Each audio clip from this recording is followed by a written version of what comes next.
Can I ask you, do you stand by your pledge to support common ownership of rail, mail, energy and water? Andrew, I'm pragmatic about this, not ideological. But we've got to face the reality of the situation, which is post-COVID. Our economy is in a different position. But I'm not one of these people that's ideological about it. It must be one thing or the other. We've got to be practical. So things have changed. Well, I mean, we're going to inherit a very broken economy.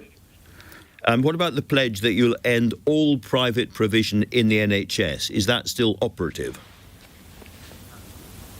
Well, look, there is some private provision in the NHS, and we're likely to have to continue with that. But I actually do believe strongly in the NHS as a public service.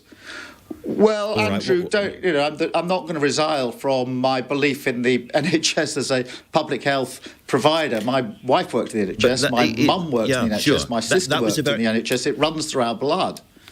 That was a very specific pledge, however, which has now gone. One more. You say that you would work shoulder to shoulder with the trade unions to stand up for working people. That will get a hollow laugh from the RMT today. Well, Andrew, we have, with our unions, crafted a green paper, draft legislation ready for government, which sets out employment rights, day one employment rights, which are stronger than anything we've seen in this country. And all of our trade unions helped us with that. So that draft legislation is very much the product of that pledge, Andrew. But I mean, I would say this. Okay, to be Andrew, absolutely, just about those pledges. We had just because you put the pledges to me.